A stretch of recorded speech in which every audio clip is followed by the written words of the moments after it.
conversation with a lawyer and a university lecturer. And one of them actually told me that, look, John Mahama, if he comes to power for 4 years, he doesn't repair one road, not construct, repair one road. If he doesn't fight the deterioration of the city, if he doesn't expand employment, if he doesn't do anything, and he just catches these NPP people who he describes as thieves and locks them up and throws the key away, he will be his hero forever. Even a lawyer told me that his only expectation is that NPP looters, that's what he said, should be arrested, prosecuted, and locked up. That's his only expectation. They don't care about the fact that over the last 3 years, we have lost 50% of our cocoa production. It doesn't matter to them. Now, these are lawyers and university lecturers. So can you imagine what party food soldiers are thinking and saying? And in fact, this university lecturer I told is not even a member of the NDC. Indeed, when I got to know him, he was an NPP loyalist. This is how they are thinking. This is where we have gotten to, and it is a dangerous place to be. Because what you are doing now is that we are baiting for blood. We have become a mob, baiting for blood. We want to see blood. We want to see them arrested. We want to see them thrown in prison. No matter how you do it, just throw them into prison and satisfy us. Look, whether you like it or not, John Mahama assumed office. Somehow, and I don't know how it was done, the city is now exchanging at 10 cedis to $1. Nobody cares. It doesn't matter. Who cares? We want them in jail. You say CD is 10 cedis to $1. You haven't jailed the people who are coming to us and saying CD is 10 cedis to $1. We don't care. He has launched the big push. You understand? I'm not even talking about it. The road all the way from Takoradi to Cape Coast is being dualized. He's talking about big projects. Who cares? Nobody cares. They don't mind. All they want is to see NPP leaders in jail. Look at the rate of inflation. The rate of inflation has fallen drastically. Who cares? They don't care. You are wasting their time by telling them about inflation. Catch them and put them in prison. You see, so the NDC itself has created a problem for itself. Because if the focus had not been on aura, solely on aura, or so largely on aura, by now, John Mahama's administration will be applauded all over the place. Nobody wants to applaud John Mahama's administration. There are two things that the public cares about. And indeed, if you look at opinion polls and so on, and I have quite a few interesting ones which have not been made public, very serious ones, reliable ones, it has not been made public. One day, if you insist, I'll show it to you. Why? The popularity of the government is going down. The first point I'd like to make is that whether or not corruption will be punished, whether or not persons who are accused of corruption will be convicted and so on, does not depend on government. It doesn't depend on government. You understand? Because we have structured our society in such a way that when it comes to these matters, the responsibility of government is limited to prosecution. And the final arbiters in this matter are those who sit on the judicial bench. So it is not up to government to convict anybody. Understand? The Attorney General and his office may do diligent investigations. They may gather all the facts and so on. Eventually, they have to place it before a judge who will make a determination as to whether the allegations are true or false.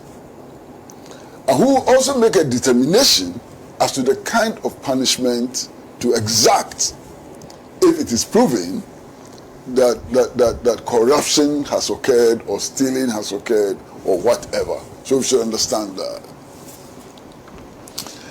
And you see, the processes of investigating corruption, prosecuting corruption, and seeking conviction is a very complex one. It involves the police. And my goodness, I want anybody to tell me that the police can be NPP or NDC. Somebody must tell me that. But it involves the police. It involves statutory bodies. Like, is it FIC? Yes. Huh? Yes. It involves the National Bureau of Investigations. It involves the YOCO. It involves so many institutions which do not necessarily take their cue and direction from government, which in essence, by the Constitution, the provisions of the Constitution, are expected to act as independent organs. Okay? Now the matter is made worse by the creation of that contraption called Office of Special Prosecutor. And you know why I say that?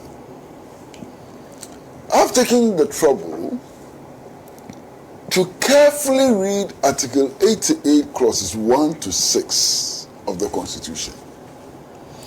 And if you read Article 88 clause 1 to 6 of the Constitution, you are left in no doubt, there's no doubt at all, that the power to prosecute is vested in only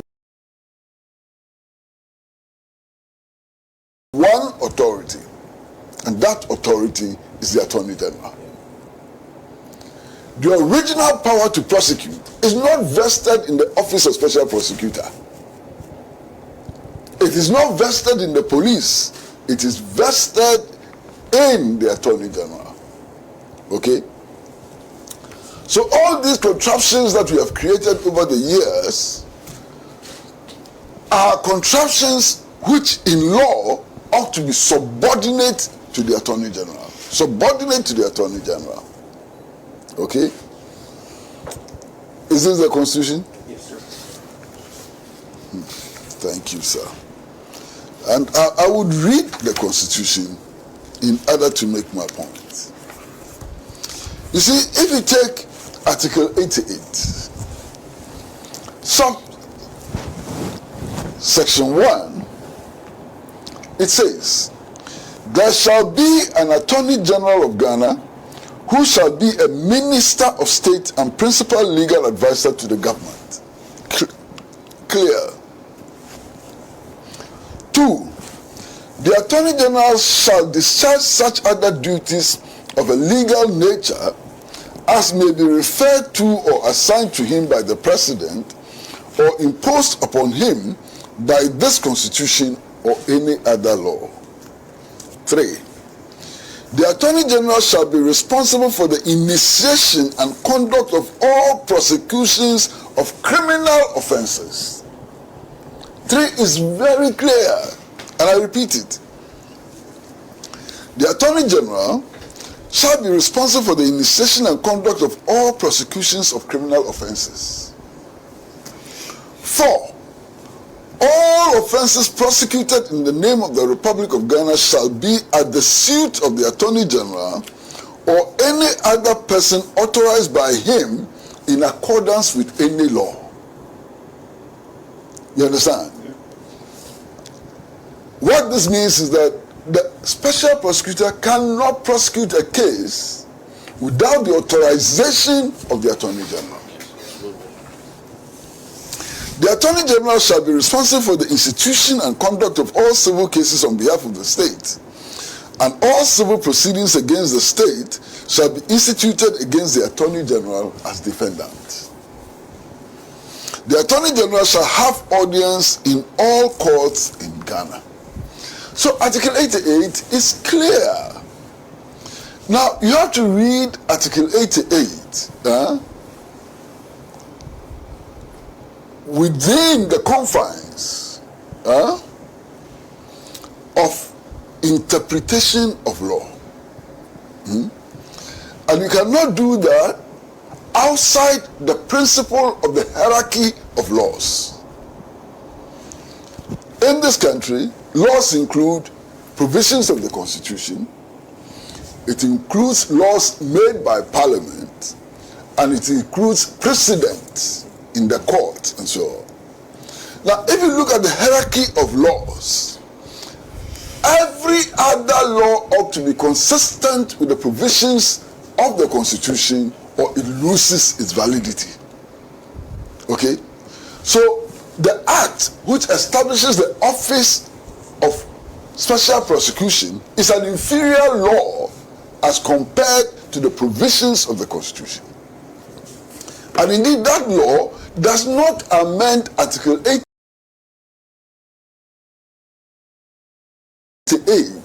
or any section of Article 88. Now, everybody knew this.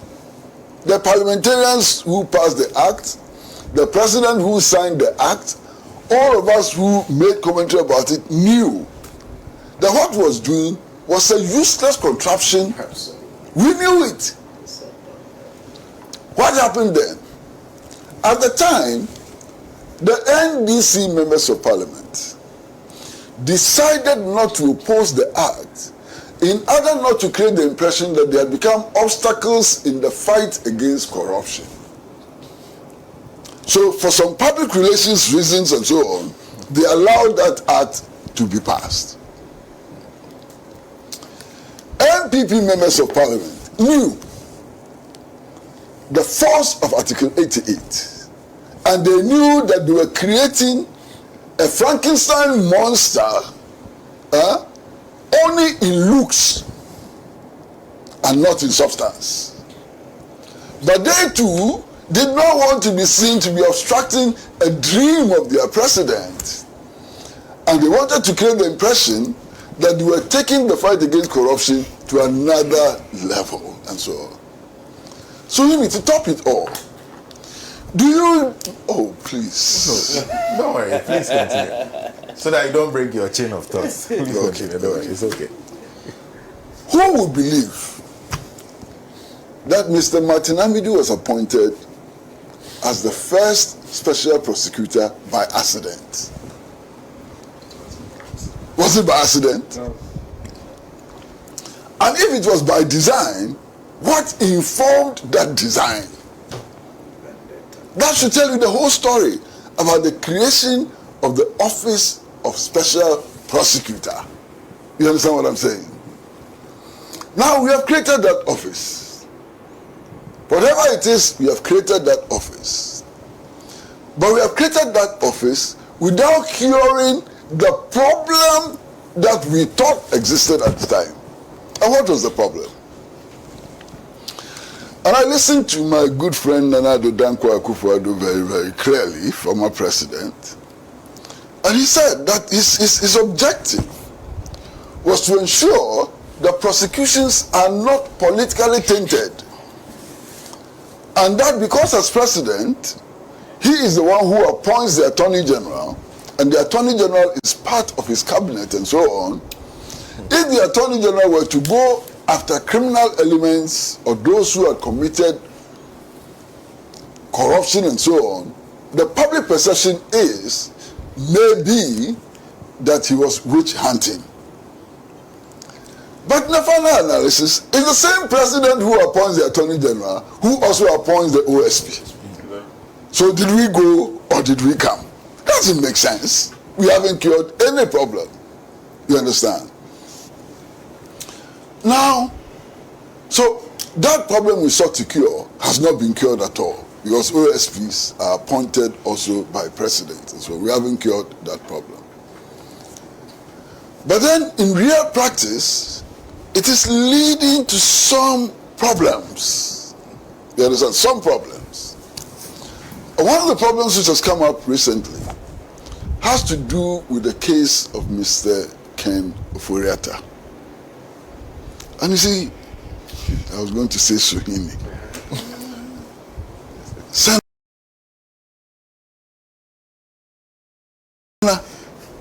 Listen very carefully. Why Mr. Ofori Atta is not in this jurisdiction is the claim that he has prostate cancer. That's the claim. Suhini. Who doesn't that? I can bet my bottom cedi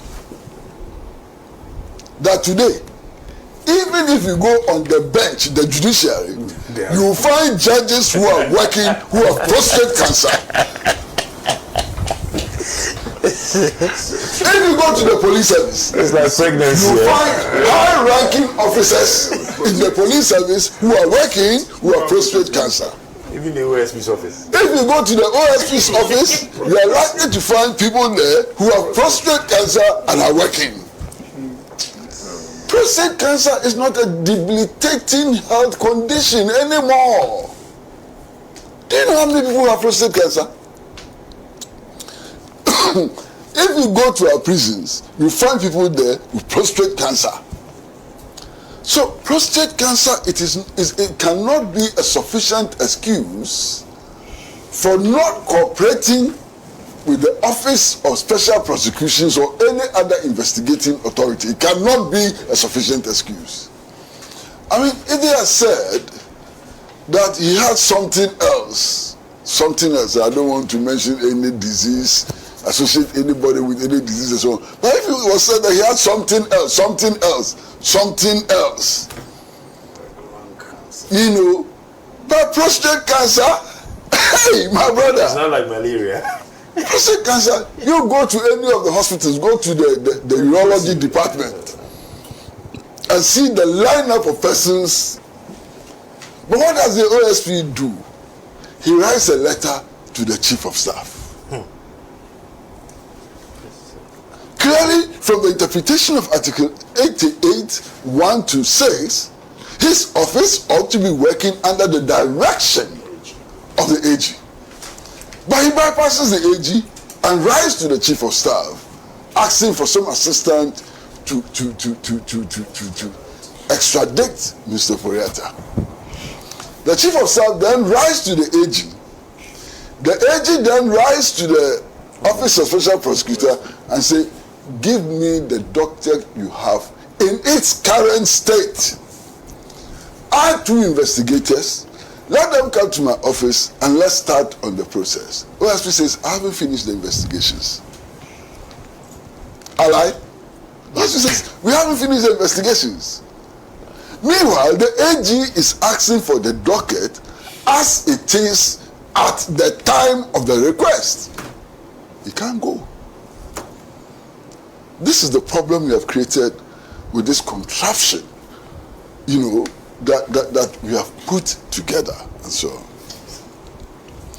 But you see, I want to make a point that I find most important. You see all the newspapers lying in front of us, and then you listen to public commentary and so on. And it is obvious immediately that something is wrong. All those people who are being investigated and whose cases are being prepared for prosecution, none of them can be referred to as a thief or a corrupt person. They are not.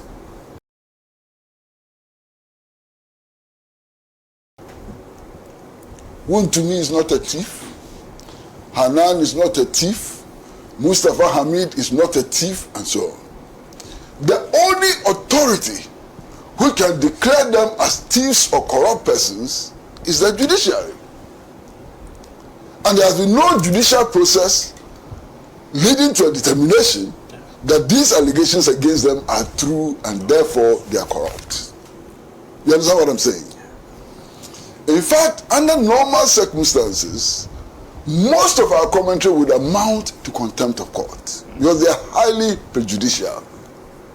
You understand? Highly prejudicial. Yes, they are accused persons, allegations have been made against them and so on, but ultimate verdict lies with the courts.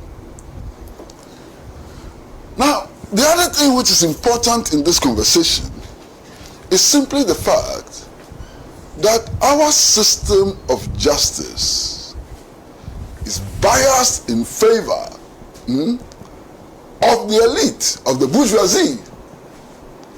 Our system of justice is deliberately class biased. And that is why those who end up in prison very, very quickly when they are accused are the shoemakers, the trotro drivers, those who steal buckets of cassava, and those who steal small goat and fowl and so on. They end up in prison very fast. Within 1 week, matter finished, the man is in prison. It is because of the class bias of our system. Master, if you have somebody who has sufficient resources, who is able to employ the best lawyers, who probably is a lodge member with a judge and so on, their cases are never settled in time. 10 years you are still in court. Any small thing, they make reference to Supreme Court, they are going for interpretation of the Constitution. That alone is 3 months, sometimes 1 year, and so on. So, important rich people, those, the bourgeois class and so on, you hardly win cases against them. And check the history. Master, check the history. If you are a carpenter, especially a self-employed carpenter who has not had a job for 6 months, go and steal a fowl and see. Sharp, sharp, you won't go to prison one time.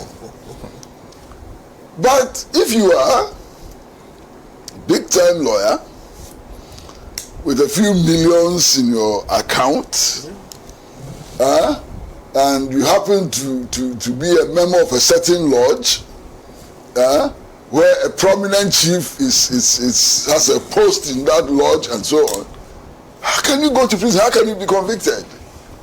You go and negotiate.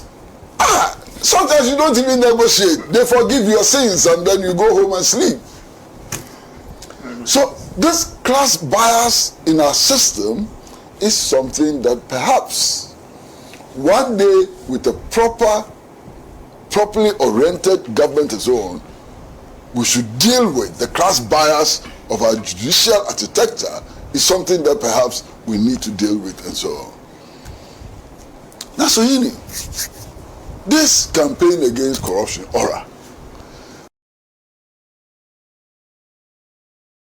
featured so prominently in the NDC campaign. And I remember, Sohini, maybe, oh, sorry. Sohini. Next time I'm here. No, I remember very clearly, very, very clearly, that I had occasion to speak to the NDC publicly, you know. And I told the NDC and its leaders that the pitch of that anti-corruption campaign was problematic. It was problematic. Why was it problematic? It was problematic because at the time, all of us had made statements suspecting that the judiciary had been packed. All the way from the High Court to the Supreme Court. You understand? Now, in a situation where the judiciary has allegedly been packed, how were you going to fulfill that promise you were making to everybody about Ora and so on? It was impossible. You understand? Now, if you add the suspicion that the judiciary had been packed to the class bias of the whole architecture, you have a double barrel problem to deal with. You understand? And so on. And then history also should have taught us important lessons. You understand? History. I mean, cases which governments put before courts, and not just the NDC, NPP, and so on, lasted 10 years. We could not find a solution to the cases and so on. Now, what the NDC managed to do is what is biting the NDC today. And only 2 days ago, I spoke on this Pan-African platform, and I told stories about people that I had had conversations with. You know, I had a conversation with a lawyer and a university lecturer, and one of them actually told me that, look, John Mahama, if he comes to power for 4 years, he doesn't repair one road, repair, not construct, repair one road. If he doesn't fight the deterioration of the city, if he doesn't expand employment, if he doesn't do anything, and he just catches these NPP people who he describes as thieves and locks them up and throws the key away, he will be his hero forever.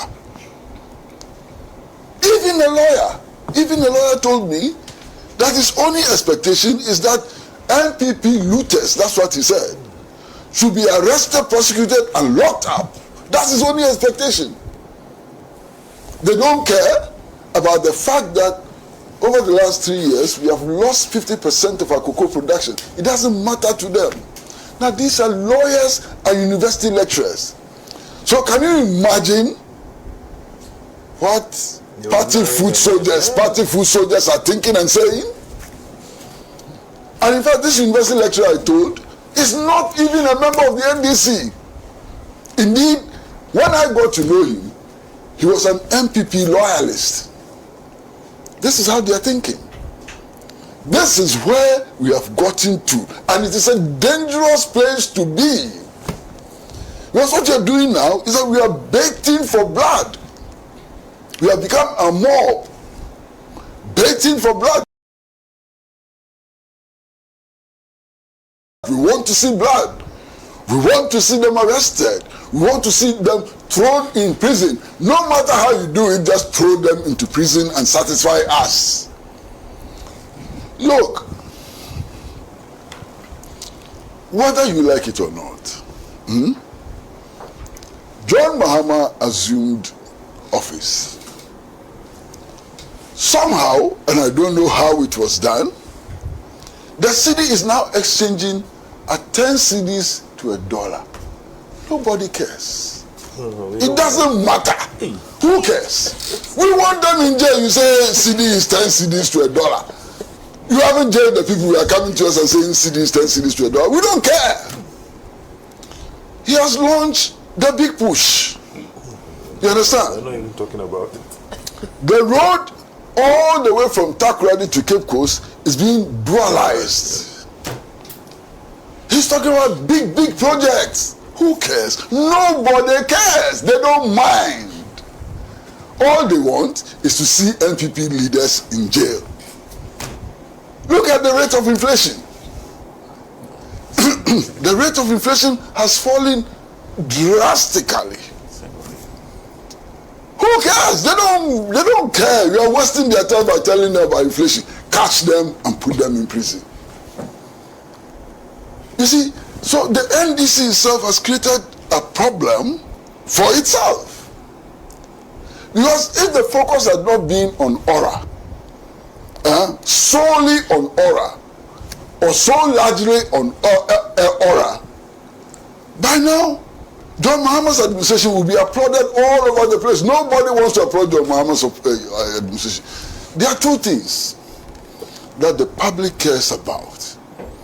And indeed, if you look at opinion polls and so on, and I have quite a few interesting ones which have not been made public, very serious ones, reliable ones. It has not been made public. One day, if you insist, I'll show it to you. Why? The popularity of the government is going down. Okay? Why is it going down? Two things. Galamsey and the fight against corruption. Only two things. How would anybody get into government and make his own life and future and present and so on dependent on two items? When there's so much to be done in every sector, crucial things to be done in every sector and so on. Okay? So, to a very large extent, this is a problem that the NDC brought upon its head. Listen. When I made the statements that I referred to at the Atamil's Memorial Lecture, wow, the next day, you should see the messages I got. You should see the messages I got. And I laughed. Because I knew that it would not take too long for what I was saying then to become manifest, and it is becoming manifest now. Now you can pave our roads with gold, and make zebra crossings with diamonds and so on. They don't care. They want them arrested. They want them jailed and so on. Now, perhaps the final point that I want to make is that all Ghanaians